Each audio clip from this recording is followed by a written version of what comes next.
Hello friends, आज से हम लोग यूट्यूब पर कुछ पढ़ाई करेंगे। लॉकडाउन के दरमियान बहुत सारा चीज़ है जो हम लोग को छूट गया है। इस दरमियान हमारे पास थोड़ा सा प्रॉब्लम है माइक का। आवाज़ को केयरफुली सुनिएगा थोड़ा सा, ठीक है। तो ऐसे हम लोग फिजिकल और ऑर्गेनिक शुरू कर चुके थे, इनऑर्गेनिक नहीं शुरू किए थे। तो हम चाहते हैं कि इस लॉकडाउन के दरमियान हम लोग शुरू करें इनऑर्गेनिक केमिस्ट्री का, ठीक है। तो सबसे पहले इनऑर्गेनिक 11th में और 12th में क्या पढ़ना है, तो हम लोग 11th का भी कुछ पार्ट्स को इसमें हम जोड़ते चलेंगे, ठीक है। तो मेन पीरियोडिक टेबल को हम लोग अभी डिस्कशन करेंगे।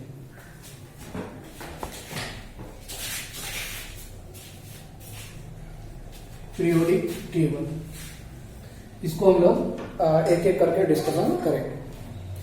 तो इसमें जो हम लोग देखते हैं पीरियोडिक टेबल में ब्लॉक जो होता है एस ब्लॉक एलिमेंट, जिसमें S block, D block, P block, ठीक है। ये इस तरह का एक छोटा सा हम लोग मिनी पीरियोडिक टेबल बना लेते हैं। और यहाँ एफ ब्लॉक, ये एफ ब्लॉक, ये जो हमारा है ये एस ब्लॉक कहलाता है। यहां हम लोग देखते हैं ये डी ब्लॉक और ये पी ब्लॉक और ये एफ ब्लॉक, ठीक है। एस ब्लॉक में हम लोग देखते हैं कि दो पार्ट, इसमें दो वर्ग होते हैं जिसको दो ग्रुप करते हैं। यहाँ फर्स्ट ए ग्रुप और ये सेकेंड ए ग्रुप, ठीक है। उसी तरह से डी ब्लॉक में अगर आप जाइएगा तो इसमें हम लोग देखते हैं यहां से थर्ड बी शुरू होता है। Third B, 4B, 5B, 6B,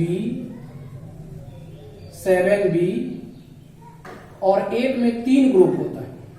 8 में 3 ग्रुप होता है, ठीक है।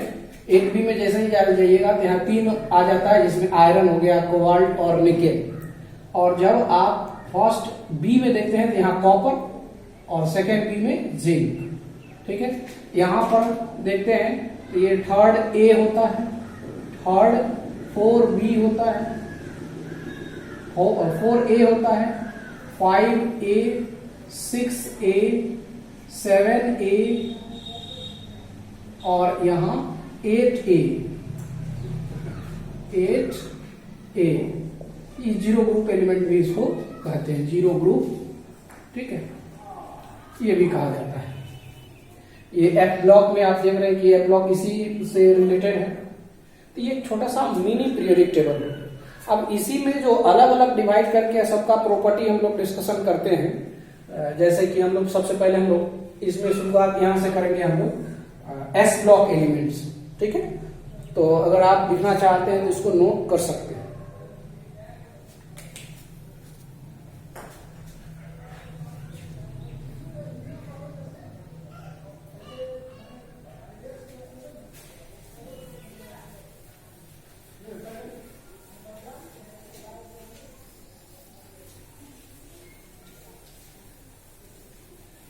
तो हम लोग क्या करना है कि प्रत्येक ब्लॉक एलिमेंट को स्टडी करना है, एक एक करके स्टडी हम लोग करेंगे प्रत्येक ब्लॉक एलिमेंट का। उसके प्रॉपर्टीज के बारे में हम लोग अलग अलग रूप में पढ़ते हैं। उसके एलिमेंट्स में जो एस ब्लॉक के जो एलिमेंट्स है उसके बारे में भी हम लोग डिस्कशन करेंगे। तो हम लोग यहाँ लिखते हैं study of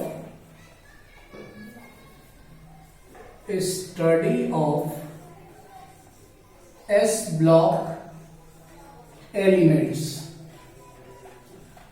study of S block elements, S block के तत्वों का अध्ययन। इसको अगर आप जानना चाहेंगे हिंदी में तो क्या कहते हैं, एस ब्लॉक के तत्वों का अध्ययन। एस ब्लॉक में कौन कौन सा है, तो देखिए ये फर्स्ट ए ग्रुप एलिमेंट हम लोग लिखते हैं। फर्स्ट ए ग्रुप एलिमेंट्स, इसमें अगर हम बात करें तो यहाँ पर पहला अगर देखें तो फर्स्ट एटम जो होता है हाइड्रोजन होता है।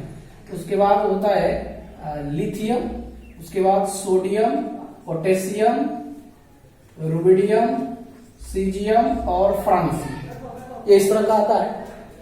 Hydrogen, lithium, sodium, potassium, rubidium और सीजियम, फ्रांसियम, ये इस तरह का ये एलिमेंट हमारे पास होता है। देखिए इस तरह से हम लोग बना भी देते हैं, इसको डिवाइड कर अलग अलग कर देते हैं पीरियड में भी, ठीक है। ये जो होता है नॉन मेटल होता है, नॉन मेटल, ठीक है, नॉन मेटल्स। इसके अध्ययन हम बात पहले जो 11वीं क्लास में हम हाइड्रोजन के बारे में हम लोग पूरा अध्ययन करते हैं, डिटेल स्टडी करते हैं। ये है लिथियम, यहां से जो आपका ये पूरा ग्रुप है ये कहलाता है अल्कली मेटल। ये क्या कहलाता है? अल्कली मेटल, अल्कली मेटल्स, ये अल्कली मेटल्स कहलाता है। इसको बोलते हैं हिंदी में अगर लिखा जाए तो ये क्षारीय धातु कहलाता है, क्षारीय धातु, ठीक है। तो इसमें अगर हम बात करें ये फ्रांसियम का, तो ये francium radio active element, radio active element, radio active element, radio active तत्व है, ठीक है। ये बहुत कम देर तक रहता है, लगभग 21 मिनट इसका लाइफ है, ठीक है। इसके प्रॉपर्टीज को ज्यादा अध्ययन हम लोग नहीं करते, अभी तक इसका ज्यादा प्रॉपर्टी का अध्ययन नहीं हुआ है क्योंकि लाइफ ही कम है, तो स्वाभाविक बात है इसका स्टडी अभी नहीं हुआ। लेकिन इन सारे का अध्ययन हम एक एक करके डिस्कशन करें। अब यहाँ पर एक बात आया कि भाई ये जो है अल्कली मेटल क्यों कहलाता है, क्यों कहते हैं इसको क्षारीय धातु? तो इसका कारण है, इसका रीजन है, ये रीजन है कि इन सभी तत्वों को, यानी आप कह सकते हैं कि लिथियम को, सोडियम को, पोटासियम को, रुबिडियम को और सीजियम, फ्रांसियम नहीं लिख रहे हैं इसलिए क्योंकि ये radioactive element, sodium, potassium, ये lithium, sodium, potassium, rubidium, caesium, ये जो है इसको जब जल से क्रिया कराते हैं तो ये हाइड्रोक्साइड बनाता है। ये ना, ये सब को रिएक्शन जब जल से कराते हैं, वाटर के साथ जब इसको क्रिया कराइएगा तो ये सब इसका हाइड्रोक्साइड बना देगा। जैसे ये देखिए लिथियम का हाइड्रोक्साइड बना देगा, सोडियम है तो सोडियम का हाइड्रोक्साइड। और ये जो है किस प्रवृत्ति का होता है? बेसिक नेचर का होता है। ये हो जाता है बेसिक नेचर, इन सबों का नेचर बेसिक हो जाता है, इसीलिए ये कहलाता है अल्कली मेटल कहलाता है, ठीक है। अब यहां से ये तो हो गया कि फर्स्ट ग्रुप एलिमेंट का हो गया। उसके बाद हम लोग देखते हैं second group element. Second group element में क्या है, थोड़ा सा इसको हम मिटाते हैं।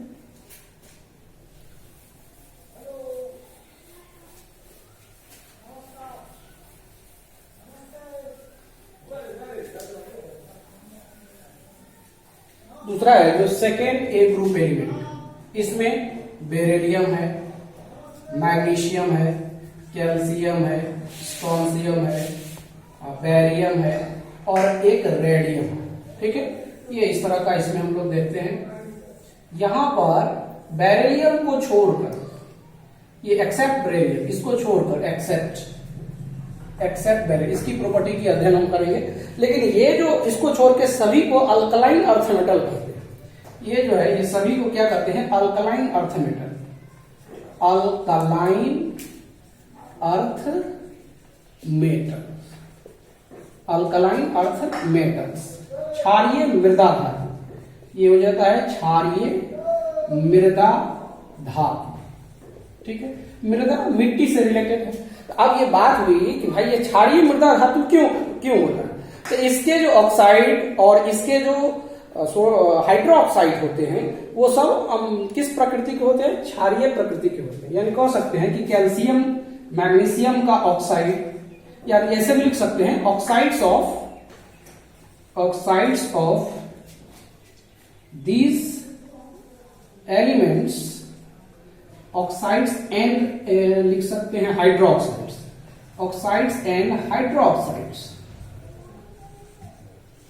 of these elements, oxides and hydroxides of these elements are basic in nature,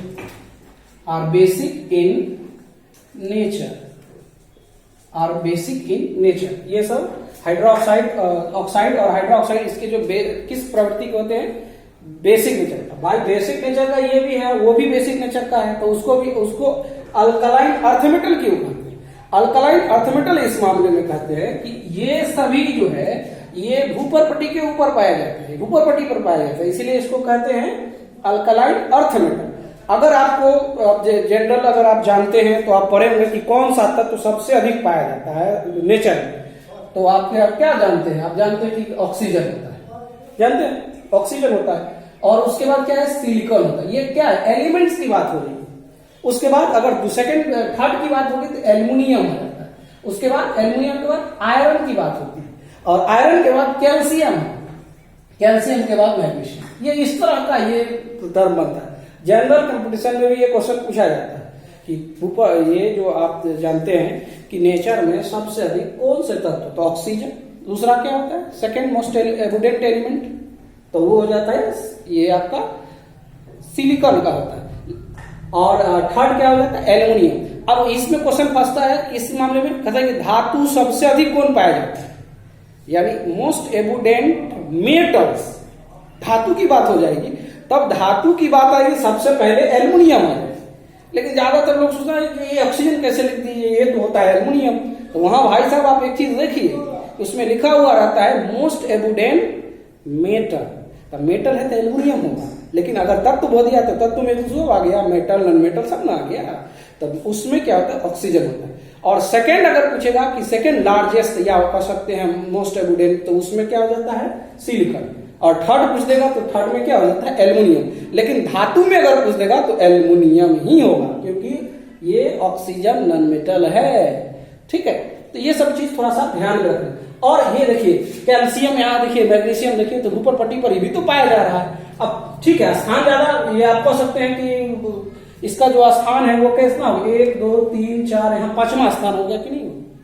हाँ, एक बात और ध्यान रखें, जब आपको मेटल्स की बात होगी तो मेटल्स में 1 2 तीसरा स्थान आ रहा है, तो इसीलिए ये जो धातु होता है वो ऊपरपट्टी पर पाया जाता है। और इसके जो ऑक्साइड्स और हाइड्रो ऑक्साइड्स जो होते हैं वो किस प्रवृत्ति के होते हैं? बेसिक प्रवृत्ति के होते हैं, और इसीलिए ये अल्कलाइन अर्थ मेटल कहलाता है। ये तो आप कंफर्म समझिए कि दो चीज आप इंपोर्टेंट अच्छे ढंग से सीख गए, और वो भी जनरल कंपटीशन के लिए, और 11th 12th में भी पूछता है। 12th की क्लास में देखिएगा ना, बिहार बोर्ड में जो कई बार क्वेश्चन पूछा है, ये मोस्ट एबुडेंट एलिमेंट है ना, और मोस्ट एबुडेंट मेटल। आप लोग कंफ्यूज कर जाते हैं, एबुडेंट, अरे जहां पर देखा ऑक्सीजन फट से लगा दिया, मेटल में भी ऑक्सीजन लगा दिया तो गलत हो जाएगा।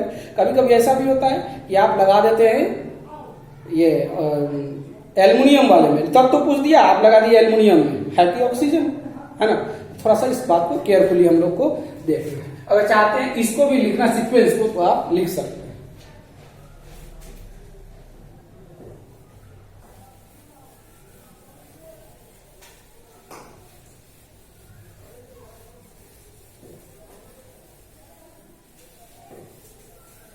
अब इसके जो प्रॉपर्टीज हैं उन सबों को एक एक करके हम लोग बारी बारी से डिस्कशन करेंगे। तो पहले हम क्लासिफाइड कर लेते हैं कि किस रूप में किस तरह से हम लोग को अध्ययन करना है। तो हम लोग सबसे पहले फर्स्ट ग्रुप एलिमेंट का स्टडी करना है, यानी हम लोग ने study of first group element, जिसमें से हाइड्रोजन को छोड़ करके हम लोग लिथियम, सोडियम, पोटेशियम, रुबिडियम, इस सब के बारे में, है ना, ध्यान लिखेंगे। Study of first A group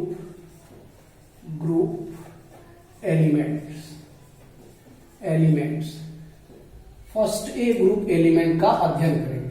तो इसमें जो अध्ययन करेंगे हम लोग, जिसमें आपका देखते हैं हाइड्रोजन एक्सेप्ट, इसको छोड़ करके अभी इसकी हम बात नहीं करेंगे, नॉन मेटल आ जाता है, इसीलिए इसकी प्रॉपर्टी थोड़ा सा अलग हो जाता है। एक्सेप्ट यहाँ लिथियम का बात करेंगे हम लोग, सोडियम का बात करेंगे, और उसके बाद ये पोटेशियम, रुबिडियम, और ये सीजियम, फ्रांसियम, सबका एटॉमिक नंबर भी लिख देते हैं। एटॉमिक नंबर अगर हम देखें तो इसका कितना 3, इसका 11, इसका 19, ये 37, ये 55, और ये फ्रांसियम कितना 27। ठीक है, तो ये सबका इलेक्ट्रॉनिक कॉन्फ़िगरेशन अगर आप देखोगे तो इलेक्ट्रॉनिक कॉन्फ़िगरेशन में हम लोग कैसे लिखेंगे, जैसे लिथियम, तो लिथियम के लिए सबसे न्यूनतम तो हाइड्रोजन हीलियम का, है ना, तो हीलियम यहाँ लिखेंगे तो ये पूरा पूरा भरा हुआ रहता है हीलियम का, है ना। और उसके बाद होगा क्या 2s1, क्या 1s2 हो गया और 2s1 एक इसमें आ गया। उसके बाद इसका देखें तो नियॉन, इसका आखिरी है नजदीक आ रहा है तो नियॉन यहां लिखेंगे और इस 10 हो गया। उसके बाद लिखेंगे कितना है 3s1, ठीक है। वैसा ही आ जाएंगे इसमें, तो यहां पर आ जाएगा कौन पोटेशियम गैल्वेनोसिटी, ये आ जाएगा आर्गन, आर्गन लिख दिए और ये हो जाएगा 4s1, ठीक है। उसी प्रकार से फिर रुबिडियम, यहां पर आ जाएगा क्या नियॉन हो गया, हीलियम, नियॉन, आर्गन और इसके बाद क्रिप्टन, यहां लिख देंगे क्रिप्टन और इसका हो जाएगा 5s1। उसके बाद सीजियम का जैसा जेनोन और ये हो जाएगा 6s1। और यहां पर हम लोग देखेंगे फ्रांसियम में, तो फ्रांसियम 86 अगर तो रेडन का 86 या था, ठीक है। और इसका लिखिएगा तो ये हो जाएगा कितना 7s, ठीक है। तो इस तरह से हम लोग इसका इलेक्ट्रॉनिक कॉन्फ़िगरेशन इस तरह से हम लोग लिखते हैं। अब जो है हम लोग को इसके जो प्रॉपर्टीज को अध्ययन करेंगे वो इस study of properties of this group element, यानी study of properties of these group element, इन तत्वों के गुणों का अध्ययन। तो गुणों को हम लोग अलग अलग क्लासिफाई करेंगे। पहला एक जो है एटॉमिक प्रॉपर्टीज के बारे में बात करेंगे,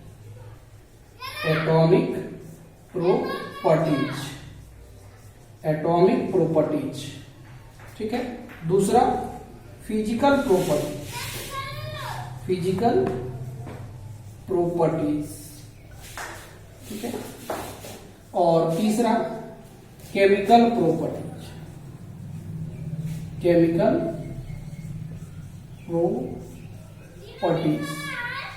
ठीक है। उसके बाद लास्ट में यूजेज वगैरह ये सब चीज को हम लोग अध्ययन करेंगे। एक एक करके हम पूरा का डिस्कशन करेंगे और आप बने रहिए इस YouTube चैनल पर, ठीक है। अगले क्लास में फिर मिलते हैं और यहां से शुरू करेंगे हम लोग क्या एटॉमिक प्रॉपर्टीज से हम लोग शुरुआत करेंगे।